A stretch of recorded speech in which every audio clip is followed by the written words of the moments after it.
Welcome to episode 22 of the Hoop Threads podcast. We have a very special guest on today, the King, the head coach of DeMatha Catholic High School boys basketball team, Mike Jones. Coach Jones, how's it going? Going well, man. I'm disappointed to hear this episode 22, and it's my first time on, man. I don't know about that. You a busy man, but We're going to talk about that though.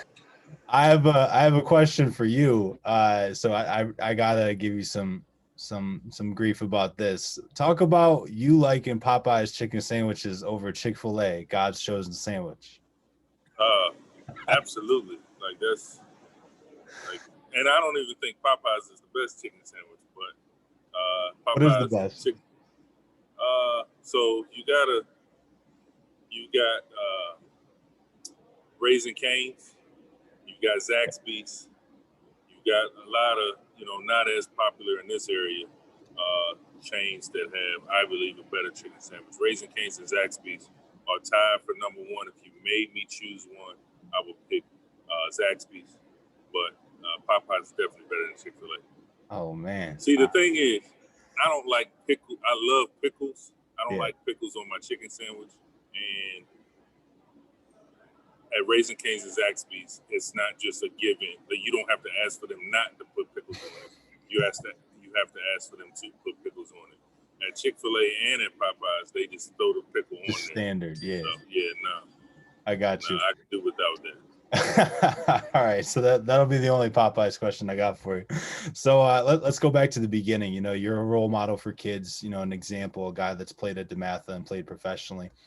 Share the journey of going from jump roping classes with old ladies as the 15th man on a 15-man freshman team to heading into your 17th season at DeMatha.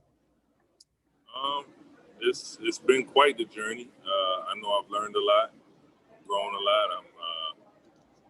One thing that I should be proud of is that I'm a totally different coach, person than I was in year one. And clearly, when I first started coaching, I was a different person than I was when I played at DeMatha. So, but I think I've grown a lot over the last 18 seasons, and I'm looking forward to continuing to grow. I think one of the biggest things for me is taking the example that was set for me by Coach Luke, just being someone that changes with the game, because the game is so pure, but the game doesn't stay the same, and you have to be willing to be adaptable and to grow with it. Mm-hmm. So let's talk. I mean, in your senior year, you were undefeated. I believe it was 30-0. Yep. Won the area championship, and you didn't start as a highly recruited player coming out of middle school. Can you talk about the middle school AAU success that your team had, and then how you had to work your way up to really get to a big role at DeMatha? Yeah, I mean, I grew up. Everybody looks at the DMV now and looks at all the great players, and there's so many great players. Before the internet age, when I played, the DMV was just a stat. And, I grew up in a very competitive time when, you couldn't necessarily pick up the newspaper, go on the internet, or look at social media and find out who was good. Like, we were all in the gyms playing against each other. And the thing is about this area that I think is great is that, we don't really know. Like, I mean, when I was growing up, we just played. Like, I didn't know I was playing against some of the best talent in the entire country. But as you progress through your career, you do see it's like, hey, the guys I grew up playing with definitely helped me prepare for this. And coming into DeMatha, I didn't know how to play basketball. I played basketball. I didn't know what I was doing. And over the course of my 4 years here, I kind of learned how to do that. I barely made the freshman team. I'm proud of the fact that I wound up leaving here as a senior captain and starter, but I didn't know what I was doing. And I think DeMatha, I played for Coach Lester Butler in AAU. He truly taught me how to compete at the highest level, and it's just I was very fortunate to be around some really good coaches, some really good people. Mm-hmm. So talking about that, Adrian Branch, Lester Butler, Coach Morgan Wooten, all had a huge impact on your life. Talk about the importance of them in your development and how you pay that forward. Just again, Adrian Branch is probably the first person to teach me how to play basketball. He's the reason why I came to DeMatha. Our families had a connection. I believe my dad babysat Adrian and his brothers when they were growing up. And that kind of was our connection there. And, he's playing for Los Angeles Lakers, and he comes home for the summer, and he picked me up and take me to the gym. And it was, again, at that time, I didn't know how cool that was. I thought it was great. I just saw him play on TV just, a week ago or whatever. But, I didn't really get the gist of, I have an NBA world champion trying to teach me how to play the game of basketball. And, I really, really appreciate him for that. Lester Butler was one of the toughest coaches I ever played for. And I mean that in the best way possible. He challenged me every single day. And again, I went from not being the greatest players when I started with him. He helped me become the player that I became. And then again, I can go on and on and on about Coach Wooten. Just the fundamentals, the lessons that he taught me on a daily basis, on and off the court, lessons that he taught on the court that apply off the court, lessons that he taught me off the court that apply on the court. Again, who can have a better example for someone to kind of follow behind? Absolutely. Talk about how important it is to have a staff that, played at DeMatha and is from the area for the most part. I'm the only member of it that's not from the area, and most of the guys played here and played under you. So talk about the importance of that, for the kids that are here now. Well, I think the biggest thing for me is I want to be surrounded by guys that I can trust and guys that are going to challenge me. And again, just the DeMatha culture and kind of who we are just as a school community. I know that's what I'm going to get from the guys that coach with me. So, having them around, all of us haven't been taught by Coach Wooten. Again, if you were to build a staff, loyalty and trust is at the top of that list. Basketball IQ, the ability to teach the game, the motivation to teach the game and ability to communicate, all those things come after that. But, I needed to have guys around me, especially at a place like DeMatha, where the spotlight's on us all the time. I had to have guys I could trust. And I'm very happy with the guys that are coaching with me. Absolutely. Let's talk about who's a player that you had that scraped every last bit of potential out of himself. Honestly, I don't know if I've ever had that player. That's no one. No one gets everything out of them. And I think, again, having that mindset means that you can always get something more. So I'll never look at a kid and say, well, he's maxed out. Or I'll never look at a player and say he's maxed out. I think there's always something left. Walter Bond, who played in the NBA, is a motivational speaker now. He talks about he uses the analogy of the bag of food that you get from McDonald's. And, everybody loves the fries, but one of the best things about that bag is fries always fall out. So at the bottom of that bag, there's always another fry. And he talks about potential that same way. There's always going to be a little bit more at the bottom of that bag that you just got to look for. You can take your fries out, throw the bag away. You probably threw away a good amount of fries because they fell out of the package that it came in. So, and that's the way I look at it too. I like that. Let's talk about, what are you looking for in a Stag? What should freshmen, coming into their first year expect at DeMatha? You got to be able to play.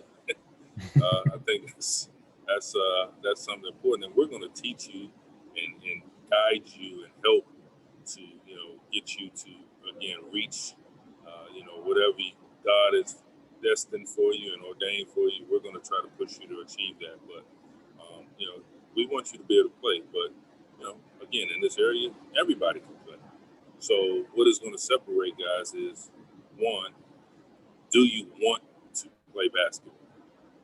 It's a lot of people that think they want to play, but when it comes down to it, do they want to put that work in?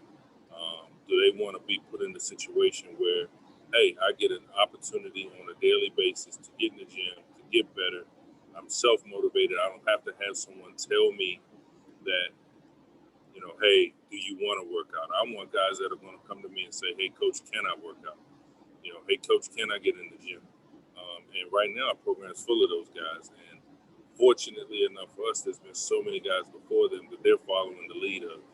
If you go back to the late 2000s with Jaron Grant and Victor Oladipo and Coach David Atkins, and the kind of the generation or the creation of the Breakfast Club for us. And that's just kind of passed through the years.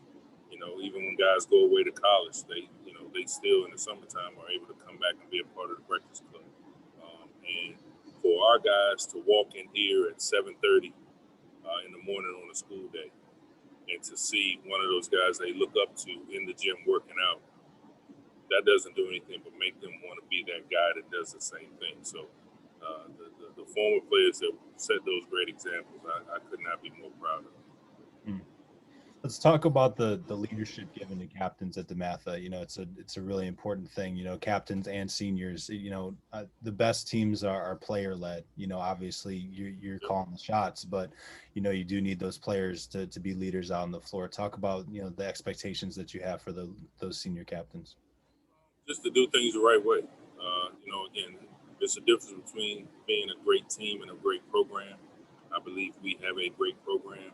And a great program is one that year to year, we're going to be consistent. And if you do not have players that show the right example, that lead the younger guys, I talk about leaving legacies all the time. If you can just go back a few years, you look at Earl and Hunter and Paul and Don and Ant from last year. Well, they were taught by Justin Moore and Josh Wallace and Jameer Young a couple years before them. And those guys took their lead from DJ Harvey and Ryan Allen and Josh Carlton, who took their lead from Reggie Gardner and Markelle Fultz and Nate Darling, who took their lead from, you could just keep going back. And you have those guys that, again, set an example for other guys, and it continues. So whoever becomes our leaders for the next couple of years on this team, those guys that they're going to lead and they're going to follow in their footsteps might not even be at DeMatha yet. They still may be in the 8th grade somewhere. So I'm proud of the fact that we allow the players to take ownership of our team because of the example they set, and it gets to continue, throughout. So again, we're not just a great team, but we can be a great program. For sure. Let's talk about your coaching style. When you're coaching, you're in complete control of the game, refs, time and score, players, and at the same time, you're an insanely competitive person. So how have you learned to channel that energy into leading and setting an example while also, competing like hell? Because I'm sure at the beginning, it was definitely a learning experience. Yeah. I think the big thing for me is, first of all, I feel so blessed to be the coach at DeMatha. It is something that I truly, I never want to even pretend to take for granted. It is truly an honor to represent our school community and coach the young men that I get a chance to coach. I think the biggest thing for me, and a lot of times, and I don't care whether or not people recognize it or not, but I love the way you asked the question, because my goal going into every game is to be in control. I want my players to see me under control. I want them to understand that as fiery as I am, and for all that they deal with every day at practice with me getting on their case, when the game time comes, I want to be that guy that is, I never lose it. And I can't say that I never have, because I have lost it before, but I want to be the guy that is always under control. You can let the other team lose control. You can let the other coach lose control. The fans can go crazy, but no matter what is going on around me, I want to always be poised and show great composure. And that's something I pride myself on, because again, Morgan Wooten displayed that same class and was a gentleman on the sideline. I can never imagine being that because I am different, but ultimately, I always want to be under control. Yeah, got you. Let's talk about relationships in the community. Those are really important. Whether it's AAU coaches, trainers, parents, people that run leagues. Those relationships are always really important when it comes to, these kids deciding where they want to go to school for high school. Talk about some of the lessons that you've learned as far as not, burning any bridges, when it comes to, certain coaches you play against or certain people that you work with on a daily basis. Yeah, I think the biggest thing for me is I'm in a situation where I have to be successful. I need help. Like, this is not a job that is done by yourself. This is not a job that you cannot do if you do not have support from other people. And I pride myself on that. I know that we're going to come across people that they're not going to like me for whatever reason. Maybe they grew up a fan of another school or another program, or they whatever it is. It's just there's going to be something there, but ultimately, I try never to burn a bridge. If I can help a kid, I don't care who he plays for. I don't care if he plays for me. I don't care if he plays for a rival school. I don't care if he's a public school student versus a private school. It does not matter to me. If I can help a kid, I'm going to help him. And I believe that mentality has helped me too, because I know I won't name names because I don't want to seem like I'm throwing somebody else under the bus, but I know I've wound up coaching some players in my program that have had siblings at other places or have family members that have attended other schools and played for other coaches, that because I helped them when they were at those other places, that allowed them to want to send their next child or their son or their nephew or whatever, wanted to send them here to play for us here at DeMatha because of something that someone, either myself or someone on our staff, has done for them. So, and that's happened a lot. And I'm very cognizant of the relationships that I have that have allowed that to happen. For sure. Let's talk about, you juggle a lot of responsibilities in your roles at DeMatha, and all coaches speak about protecting time with their family. Talk about your routine and, how you're able to protect that family time and, also prioritizing and delegating to your assistants. Yeah, I mean, to be honest with you, that is definitely something that I was not very good at when I first became a coach. I was so focused and just driven to be good. And after the struggles I had when I first became the head coach, the competitor in me just went full speed ahead. So I know that parts of me, if I could go back, I would do some of that differently, especially in terms of the consideration for my family and the time I spent with my family. But I've gotten better at that over the years. And again, when I first became coach, I was less likely to delegate and less likely to really empower the guys that were coaching with me to do some of the things that I just felt like I had to do myself. I'm no longer in that mindset again. Just that full trust I have of all the guys that are with me. It just makes it a lot easier for me. And then also me having the respect for them and their families too, trying to make sure that, they're able to go and do the things that they need to do. It's truly, again, this is a special place, and I'm just so happy to be able to work with the guys that I am able to. Absolutely. Let's talk about, some of those events that we hold at DeMatha. So, the summer league and how that started. And when it comes to holding, middle school showcases, Hoop Fest, the high school live event that we started last summer. Talk about kind of what goes into those processes and, what makes them successful and maybe some ideas you have for stuff going forward. I mean, you throw the name DeMatha on anything, it's going to get, people are definitely going to notice. And again, you're talking about an area where there's so many just great people, talented people, and again, I don't ever want to take that for granted. So, for Team Takeover and Separation Sports to bring the Hoop Fest to the DC area first, and then eventually bringing it here to DeMatha, that makes it every December, the first or the second weekend. This is the place to be in high school basketball. Everybody wants to be in the building because they want to see the next star. And I'm happy that DeMatha is a part of that. Team Takeover and Separation Sports, they do all the work for that. But it's in our facility. It's on our campus. Team Durant started the MLK Classic in our area. And again, DeMatha is going to participate in that going forward. Again, another opportunity for us to participate in things. And they, having Kevin Durant's name on anything, again, it's going to bring notice to it, and we want to be a part of that.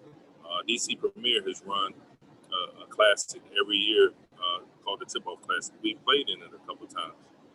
Again, another organization run by very good people that are doing nothing but helping the kids in our area get the exposure they need for colleges and for national scouting services and things like that. So we've been very happy and very, it's definitely been a benefit to our program to be able to participate in those things. And there's other programs that hold events in the area too that, eventually we're hoping to be invited to and be able to participate in. But as this goes on, again, it's nothing but a credit and a tribute to our area and all the people that help make DMV basketball what it is.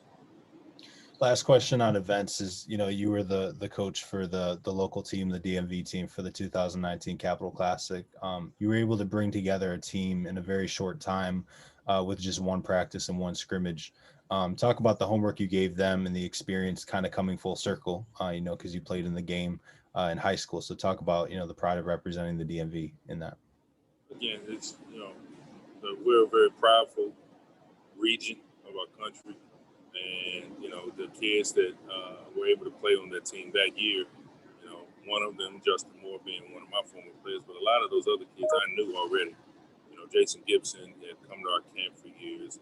We had competed against so many of the other guys, Casey Morcell and guys like that were from other programs in our area. But, Caduce, I think the young man from Northern Virginia, Mr. Douglas, was the only one that I really did not know before going into that game. But Jay Heath was a pleasure to coach. I had coached against him before.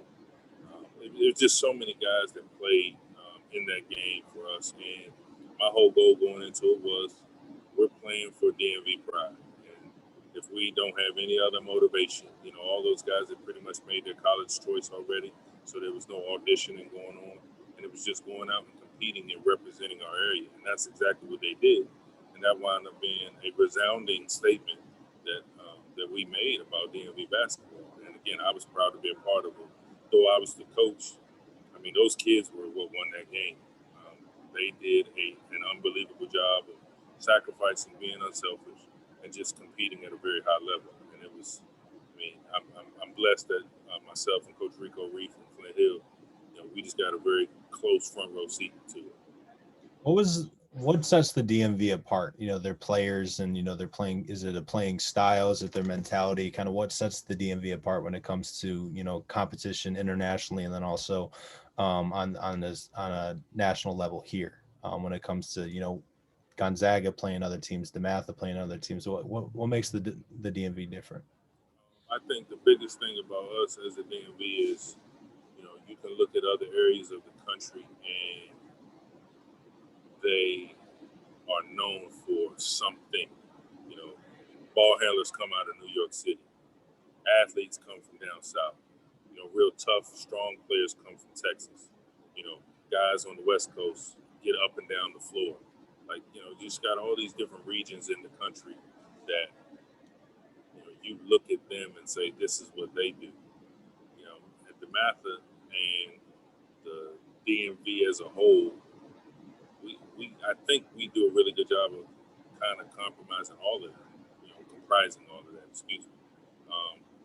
We have ball handlers, we have shooters, we have defenders, we have toughness, we have athletes.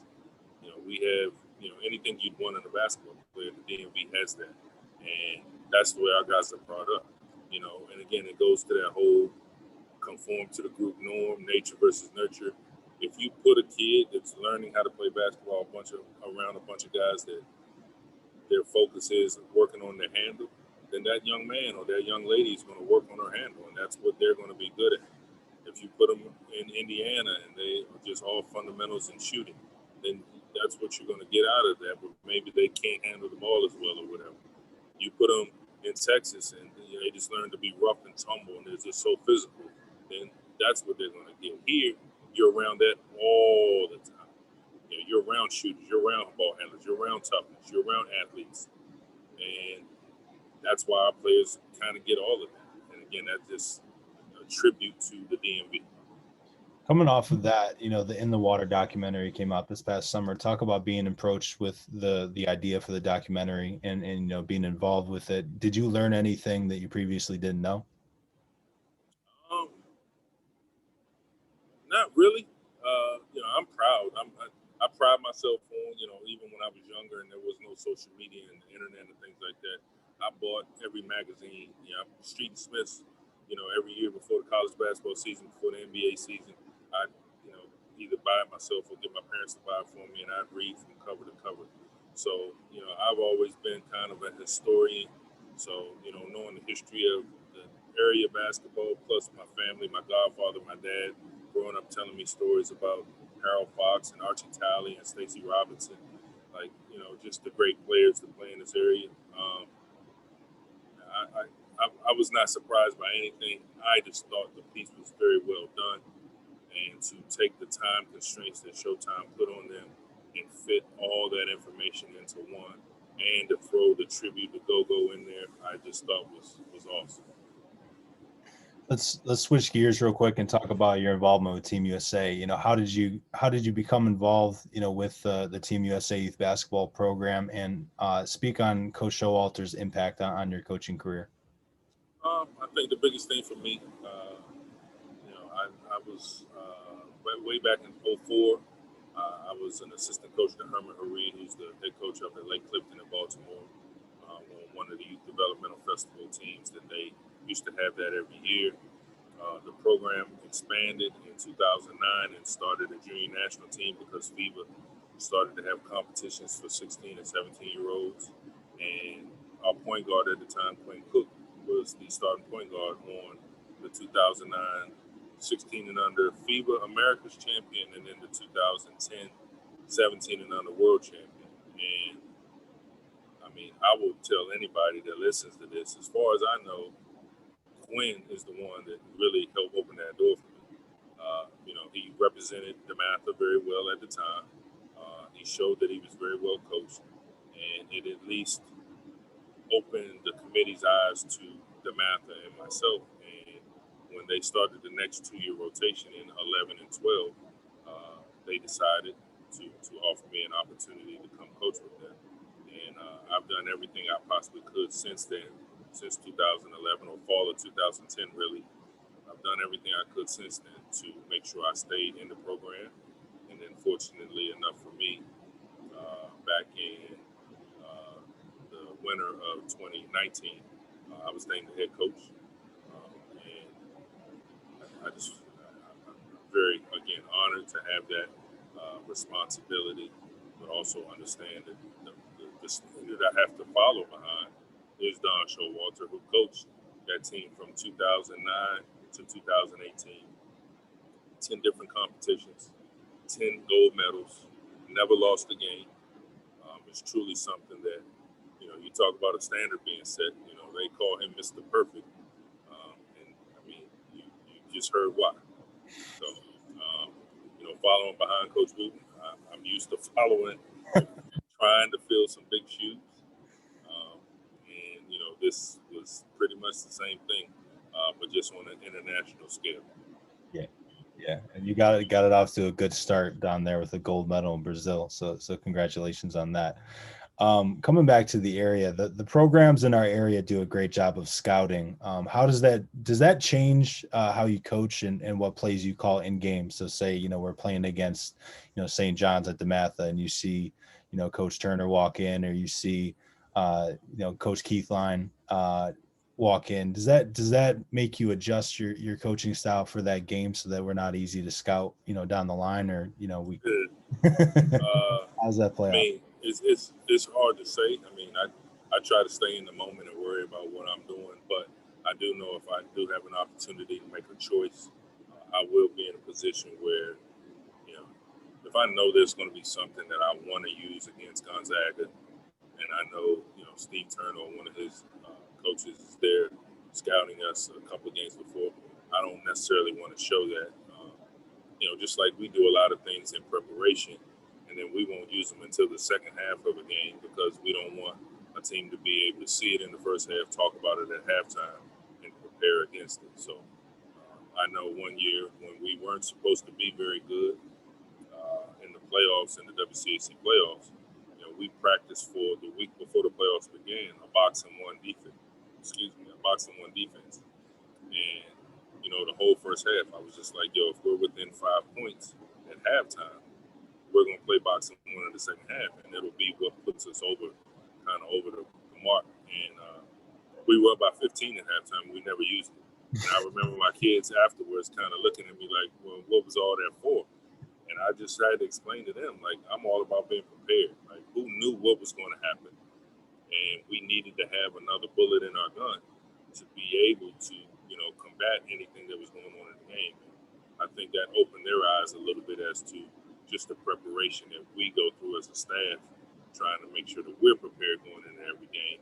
And it kind of puts on them and in their mind how important it is for them to take it as seriously as we do. And just on a side note to that, the scouting. So you talk about other coaches coming to see us. Again, the strength of our staff, the fact that I can trust our guys to go out and look at our opponents before we play them and to help prepare us.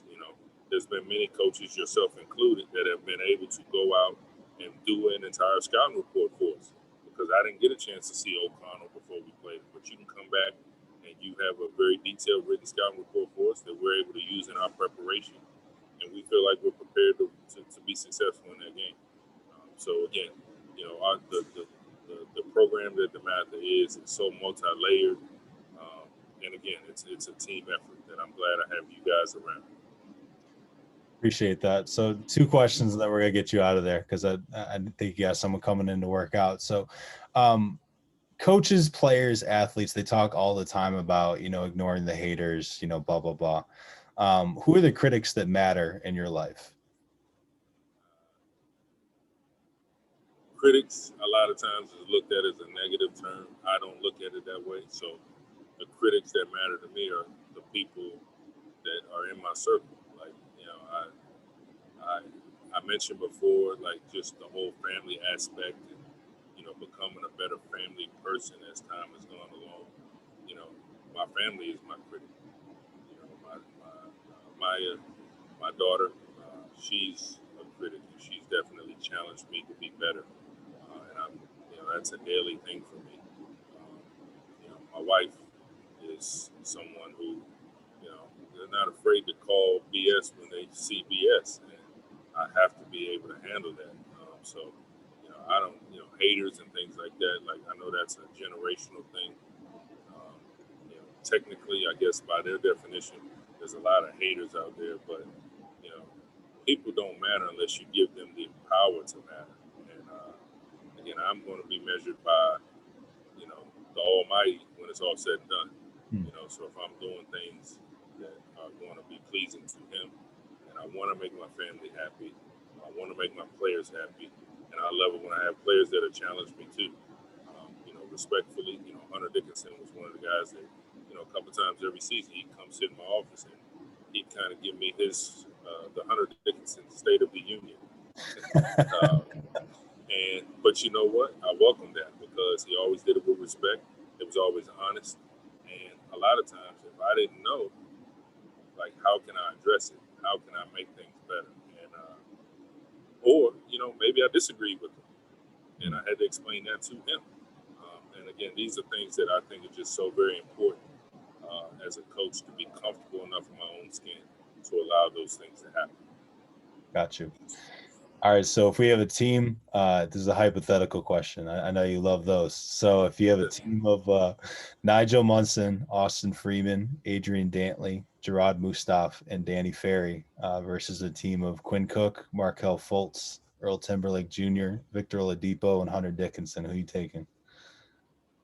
You didn't name 5 guys on the second team. Say again? You didn't give me 5 names on the second team. So Quinn Cook, Markel Fultz, Earl Timberlake Jr., Victor Oladipo, and Hunter Dickinson. All right, so my answer to that is, you said who would win? Yeah. Yeah, exactly. The Matha would win. So not, um, not, the, not the, the the answer. greatest thing about that question, Aaron, is the fact that you can name 10 of those guys, and then there's plenty of guys like you didn't say Jeremy Grant, and he's he's one hell of a pro right now. I mean, there's plenty of other guys. Sidney Lowe, Derek Wittenberg, Dwayne Simpkins, Vaughn Jones, Jaron Grant. There's so many names that you did not name going down that list. So, it is what it is. I'm just glad that I can say either I looked up to the guys you said or I coached the guys you said. I mean, you didn't say Keith Bogans and Joe Forte. I mean, the fact that our list is as long as it is I'm very proud to be associated with the program that kind of gave them their start. Got you. And then last question. So we got 5 guys in the NBA, 11 players overseas, 22 NCAA student athletes. You've won 8 conference championships and a national championship. Talk about this year's team and what you're forecasting for this year. What your feelings are on the roster. We got a chance to be really good, man. We got a chance to be really good.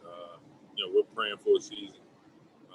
Anytime you lose the senior class that we lost last year, there's voids left in terms of production. But again, we're a program, and those guys that graduated did a great job of setting a great example for the guys that are coming behind them.